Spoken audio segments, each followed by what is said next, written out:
हरे कृष्णा। सभी को दंडवत प्रणाम। मेरा नाम हेमा देशपांडे है और आज हम अध्याय 5 जिसका नाम है कर्मयोग, कृष्ण भावनामृत कर्म, इसके विषय में हम आज सुनेंगे। तो चलिए इस संक्षिप्त विवरण की यात्रा में हम आगे बढ़ते हैं।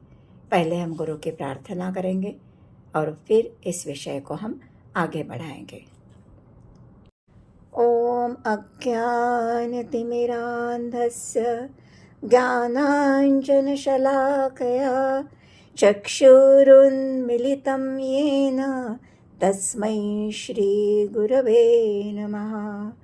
गुरुर्ब्रह्मा गुरुर्विष्णु गुरुर्देवो महेश्वरा, गुरुः साक्षात् परब्रह्म तस्मै श्री गुरवे नमः।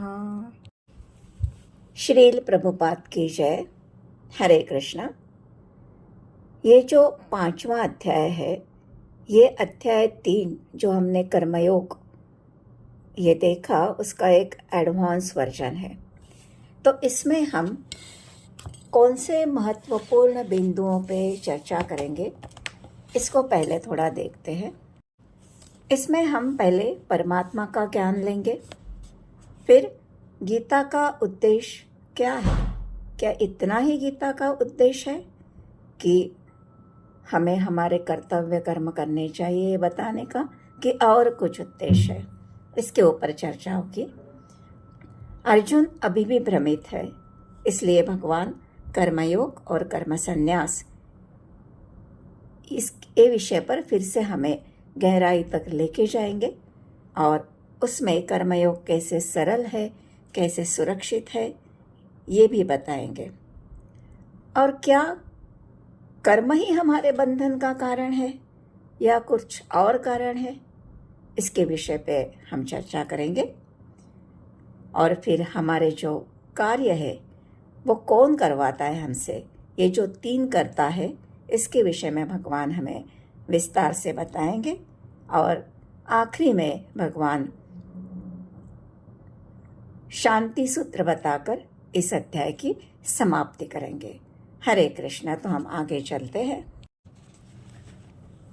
देखिए, तीसरा अध्याय जिसका नाम कर्मयोग है, हमें बताता है कि हमें कर्म कैसे करने हैं।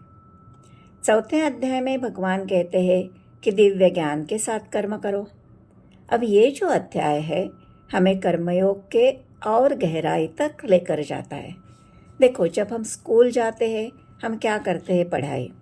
कॉलेज जाते हैं तो हम पढ़ाई करते हैं, पोस्ट ग्रेजुएशन करते हैं तो भी हम पढ़ाई करते हैं। लेकिन इसमें जो पढ़ाई की गहराई है ये बढ़ती जाती है। उसी तरह ये अध्याय हमें कर्मयोग की गहराई तक लेकर जाकर ज्ञान दे रहा है। दूसरे अध्याय में हमें पता चला कि हम शरीर नहीं, आत्मा है। लेकिन यह आत्मा कहाँ से आई है, तो ये परमात्मा से आई है, ये परमात्मा का अंश है। इसलिए हमें ये परमात्मा का ज्ञान लेना पड़ेगा और ये ज्ञान हमें इस अध्याय में भगवान दे रहे हैं। तो देखिए, आत्मज्ञान और परमात्मा का ज्ञान, इसमें हम कैसे अंतर कर सकते हैं ये थोड़ा देखते हैं। अगर हमें कुछ रोग हुआ तो हम दवाई लेकर निरोगी होते हैं। तो ये जो आत्मा का ज्ञान हमें मिला है कि हम शरीर नहीं, आत्मा है, तो इससे हम निरोगी होने के पथ पर चल पड़े हैं। जब हम सभी कल्मश से शुद्ध हो जाते हैं तो हम निरोगी हो जाएंगे। लेकिन निरोगी होने के बाद, बीमारी ठीक होने के बाद, हमें स्वस्थ होने के लिए भी कुछ पौष्टिक आहार लेना पड़ता है। वैसे ही यहाँ हमें आगे पौष्टिक आहार की ज़रूरत है। हम निरोगी हो गए हैं लेकिन हम स्वस्थ नहीं हुए, इसलिए हमें ये जो आध्यात्मिक ज्ञान है ये लेना पड़ेगा। हम अभी हमें आध्यात्मिक ज्ञान में रुचि आने लगी है। अब इसके बाद हमें भगवान का अंश मानकर कार्य करने होंगे। हमें भगवान के विषय में ज्ञान लेना पड़ेगा। इसलिए प्रभुपाद जी कहते हैं कि हम शरीर नहीं आत्मा है, यह ज्ञान पर्याप्त नहीं है। ये परमात्मा का ज्ञान भी हमें लेना होगा और ये ज्ञान हम इस अध्याय में ले रहे हैं।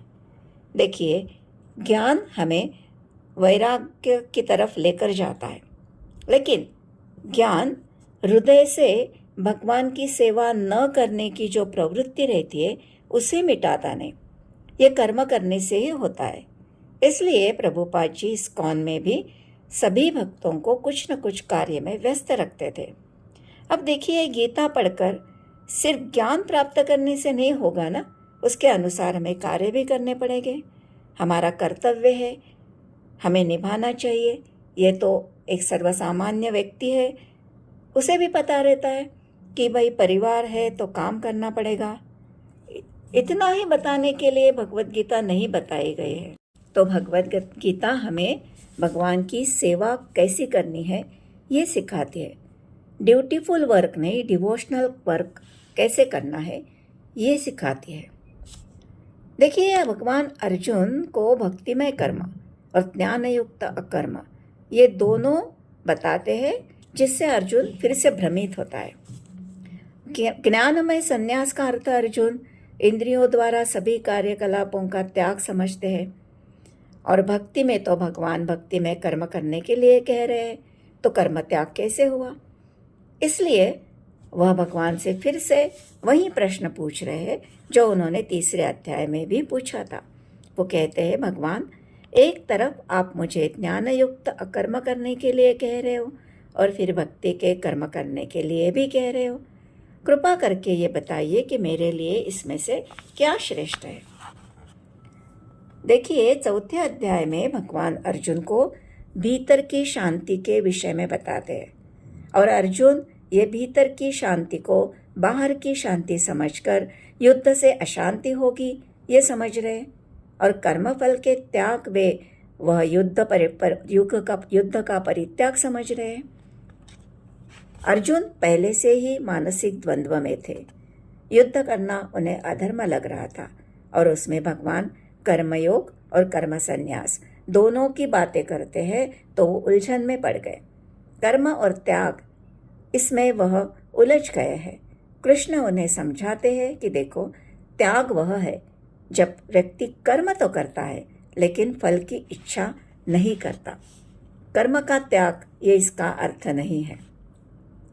आगे भगवान कहते हैं कि जो कर्मयोग और कर्म संन्यास दोनों है, ये दोनों मुक्ति के लिए उत्तम है, और ये दोनों एक समान ही है, लेकिन कर्मयोग कर्म संन्यास से श्रेष्ठ है। परमात्मा का ज्ञान हमें बताता है कि सारी संपत्ति कृष्ण की है, और जो व्यक्ति इसे समझता है, उसके अनुसार कार्य करता है, वह एक नित्य सन्यासी है। और जो ऐसा सन्यासी है वह न अपने कर्मफल से घृणा करता है, न उसकी आकांक्षा करता है। और अर्जुन, ये जो कर्मयोग है ये सरल है। वे कैसे? कर्मयोग में हमें कर्म करते हैं, जो हमारा स्वभाव है। व्यक्ति का स्वभाव कुछ न कुछ करने का होता है। हम हमारे इंद्रियों को सक्रियता से लगा सकते हैं। कर्मयोग करने के लिए जरूरी नहीं है कि हम हमारे 6 विकारों से शुद्ध हो। वे तो कर्मयोग के द्वारा धीरे धीरे शुद्ध होते रहते हैं, और यह सुरक्षित भी है। ज्ञान योग का जो स्तर है वो बहुत ऊंचा स्तर है, इसलिए इसमें व्यक्ति का पतन होने की संभावना रहती है। हम बड़े बड़े ऋषि मुनियों का पतन होते हुए देखते हैं। कर्मयोग में यह संभावना नहीं है। देखिए, किसी उद्दाम बच्चे को भी हम नकारात्मकता से सकारात्मकता के कार्यों में लेकर आ सकते, लेकिन अगर उसे कहा कुछ न करो, चुपचाप बैठे हो, तो वो बैठेगा नहीं। और अर्जुन, कर्मयोग और कर्म संन्यास हमें एक ही परिणाम प्राप्त करके देते हैं। देखिए, ज्ञान योग, सांख्य योग, कर्म संन्यास एक ही है। ये जो कर्म संन्यासी है, ये लोग वृक्ष के जड़ की खोज करते हैं, उसका विश्लेषण करते हैं और फिर उसे जल देते हैं। लेकिन जो कर्मयोगी है वो परमात्मा की सेवा करने की भावना से जल दे देता है। परिणाम तो एक ही हुआ ना, वृक्ष को जल मिल गया। और ये जो कर्मयोग है, इसके बिना कर्म संन्यास कठिन भी है। कर्मयोग के सीढ़ी से चढ़कर धीरे धीरे कर्म संन्यास की तरफ जाना आसान है। कर्म संन्यासी निराकार ब्रह्म पर ध्यान देता है, जो कठिन है, क्योंकि ध्यान किसमें लगाना है ये भी उसे मालूम नहीं रहता, इसलिए ये प्रक्रिया बहुत कठिन है।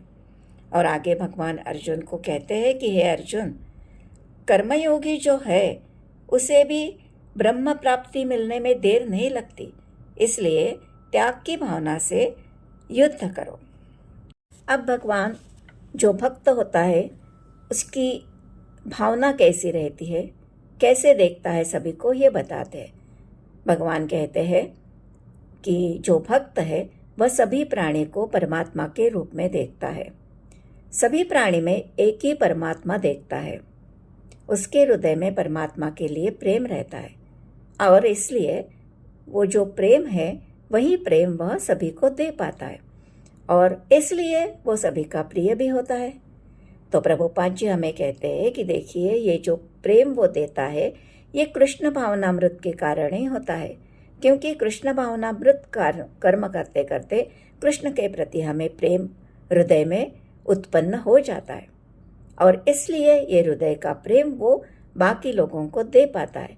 जैसे हम वृक्ष को पानी देते हैं, उसके जड़ को पानी देते हैं, तो वृक्ष सभी अपने टहनियाँ, पत्तियाँ, फूल, फल सभी को पानी देता है।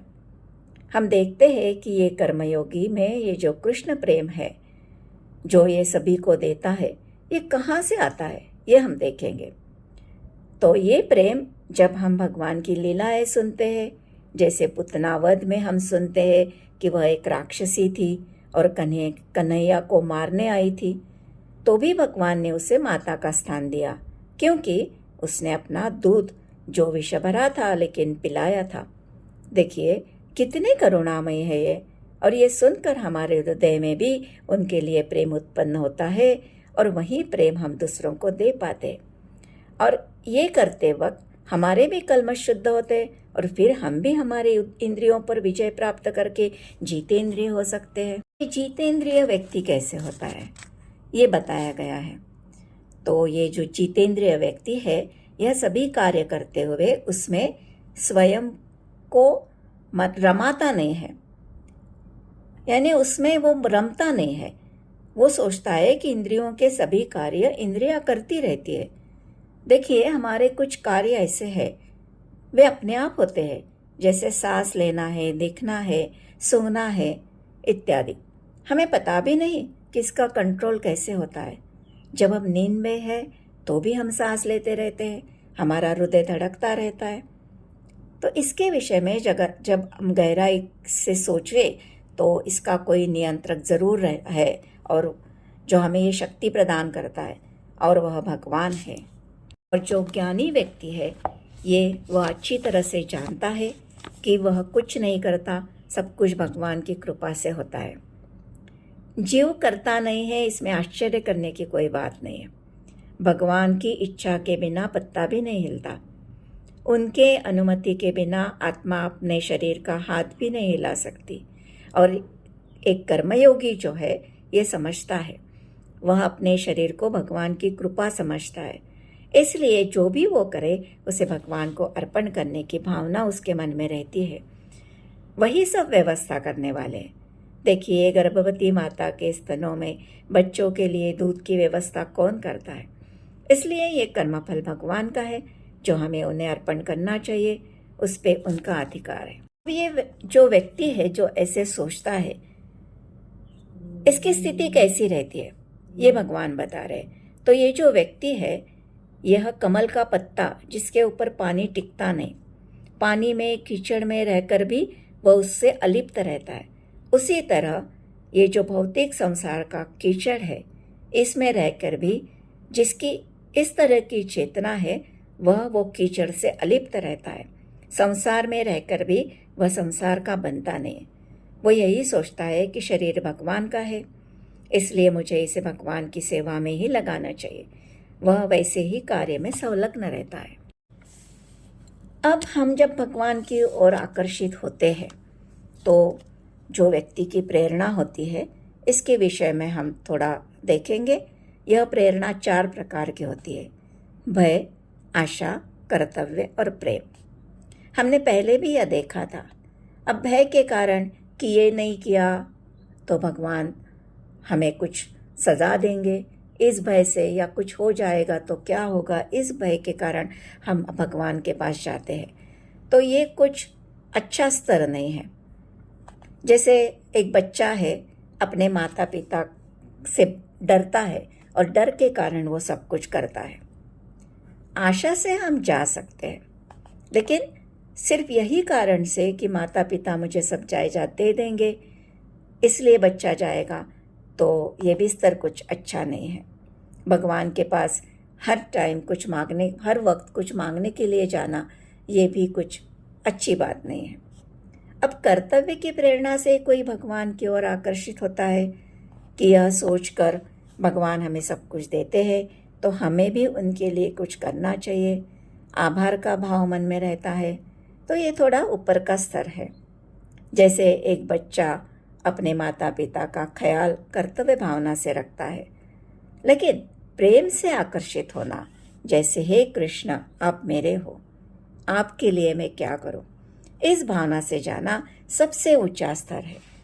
इससे एक कहानी याद आई, इसलिए बताती हूँ। एक बार श्री कृष्ण और नारद मुनि बातें कर रहे थे, तो श्री कृष्ण कहने लगे कि नारद मेरे सिर में बहुत दर्द हो रहा है। तो नारद जी कहते भगवान इस पे क्या कर सकते हैं हम, क्या उपाय है? तो भगवान उनसे कहते हैं कि देखो नारद, इस पर एक ही उपाय है कि किसी भक्त की चरण की धूली अगर मुझे मिले और वो अगर मैं मेरे सिर पे लगा सकता हूँ तो इससे ये दर्द चला जाएगा। तो नारद मुनि अंदर सोचते हैं कि मैं भी तो भक्त हूँ भगवान का, लेकिन मैं कैसे मेरे चरण कमलों की धूल भगवान को दे सकता हूँ? अगर मेरे चरण कमलों की धूल भगवान के सिर पे लगाऊं तो मैं तो पापी का भागीदारी हो जाऊंगा और नरक में जाऊंगा। इसलिए नारद वहाँ से निकलते हैं और बाकी जो भक्त है उनके पास जाकर ये धूली मांगते हैं, लेकिन सभी भक्त इसी तरह सोचते हैं और इनकार कर देते हैं। फिर नारद मुनि भगवान के रानियों के पास जाते हैं। वह भी यही कहती है कि हम भगवान हमारे स्वामी हैं और हम कैसे हमारी चरणों की धूल उन्हें दे सकते हैं, हम तो इससे नरक में जाएंगे। अब क्या करें? फिर भगवान नारद मुनि से कहते हैं कि जाओ गोपियों के पास जाओ। तो नारद मुनि उनके पास जाते हैं, उन्हें भगवान की समस्या भी बताते हैं और उसके ऊपर का उपाय भी बताते हैं। तो जब गोपियों को ये पता चलता है तो गोपियाँ कूद कूद कर अपने पैर की धूली निकालती है और नारद मुनि के पास जाकर बोलती है कि जाओ ये धूली जाके जल्दी से भगवान श्री कृष्ण को दे के आओ। तो कहती है कि हमें परवाह नहीं, हम नरक में जाए या कहीं भी जाए, लेकिन हमें तो भगवान श्री कृष्ण की प्रसन्नता चाहिए। देखिए, ये होता है प्रेम का स्तर से व्यवहार करना। हम इस स्तर पर कब जाए पता नहीं, लेकिन हमें कम से कम कर्तव्य के स्तर पर तो भी आने का प्रयास करना चाहिए।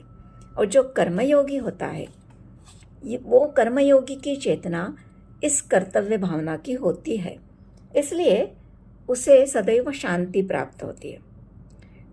इसलिए अर्जुन से श्री कृष्ण कहते हैं कि देखो अर्जुन, जय पराजय का विचार मन में न करते हुए अगर तुम युद्ध करोगे तो कर्म बंधन में बंधोगे नहीं। भगवान का कर्म है, इस भावना से किया गया कर्म मुक्ति भी दिलाता है।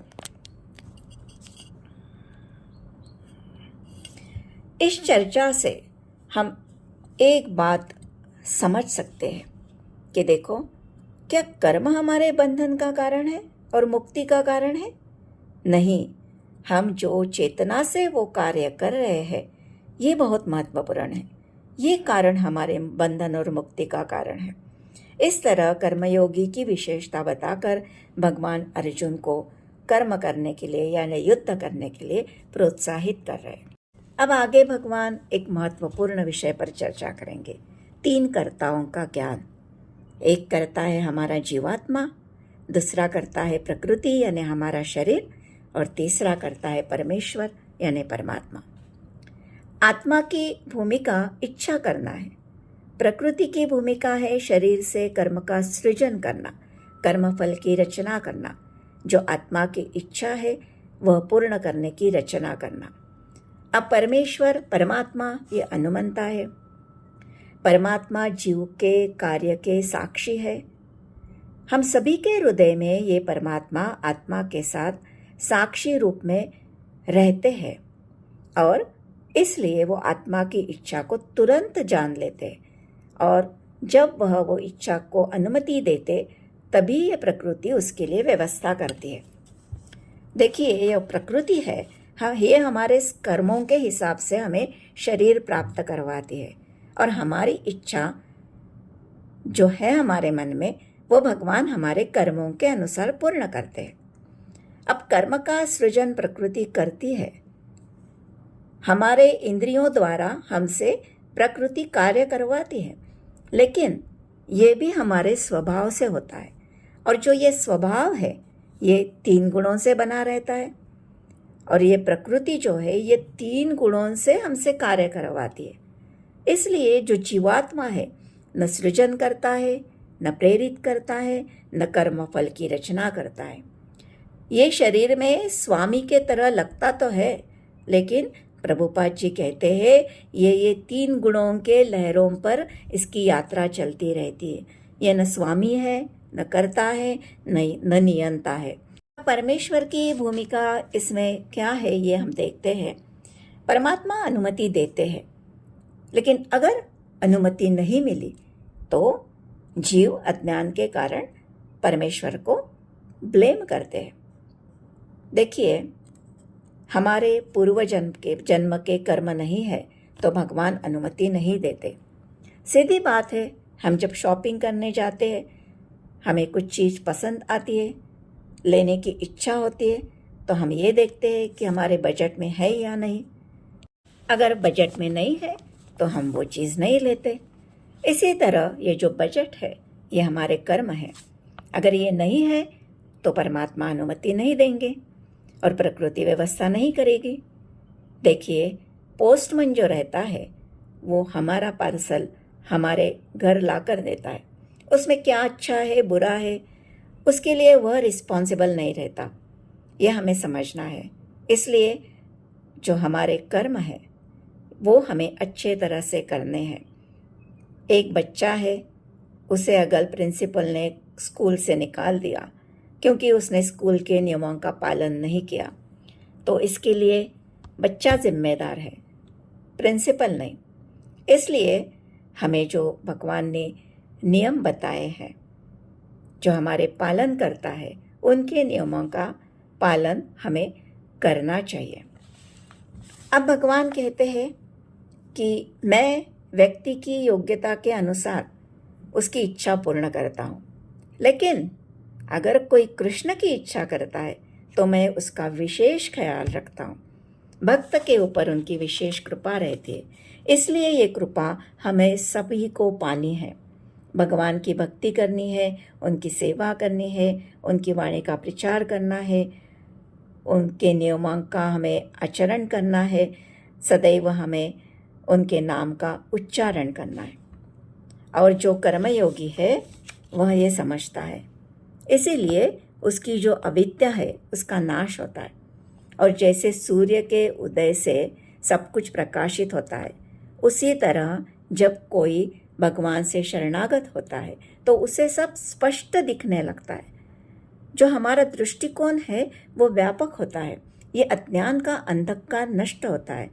इसलिए इस अध्याय का शीर्षक कृष्ण भावना भावित कर्म है, परमेश्वर की कृपा का अनुभव करवाने वाला कर्म। देखिए, तीसरे अध्याय में ये जो भावना थी इतनी प्रगाढ़ नहीं थी, लेकिन भगवान जब फिर से इसे उठा रहे तो हमें इसमें ज़्यादा गहराई से लेकर जा रहे। और ये जब भावना जागृत होती है तब हमारा मन, हमारी बुद्धि और निष्ठा परमात्मा में स्थिर होती है। जब हम बुद्धि के आधार पर भगवान को जानने लगते हैं, उनके असीम कर्म, उनकी लीलाएं हम सुनते हैं, तो हम उनसे शरणागत होते हैं, हमारा विश्वास बढ़ता है। हम उनके तरफ आकर्षित होते हैं, तब धीरे धीरे हमें ये अनुभूत होता है कि हमारे कल्मशों का धीरे धीरे नाश हो रहा है। तो फिर हमारा जो विश्वास है वो निष्ठा में बदल जाता है। फिर हम इसे दूसरों को भी इसके बारे में हम बताते हैं और धीरे धीरे हम मुक्ति के पथ पर आगे बढ़ते हैं। इस अवस्था में हम सभी को समभाव में देखते हैं। देखिए, जो व्यक्ति इस अवस्था में है वह ब्राह्मण, गाय, हाथी, कुत्ता तथा चांडाल सभी के लिए समान भाव रखता है। सभी के लिए उसके हृदय में प्रेम रहता है। सभी के हृदय का परमात्मा वो अपने परमात्मा के समान है, इसे देखता है। और एक हमें याद रखना है कि ये परमात्मा का समभाव का अर्थ समव्यवहार नहीं है। हम इस भाव से गाय को गले लगा सकते हैं, लेकिन हम सर्प को नहीं गले लगा सकते। इसलिए शरीर का ध्यान हमें व्यवहार करते समय रखना है। अब देखिए, भगवत गीता जब हम पढ़ते हैं, जब हम उसे समझते हैं, हमारे आचरण में लाते हैं, तो हमारा दृष्टिकोण बदलता है।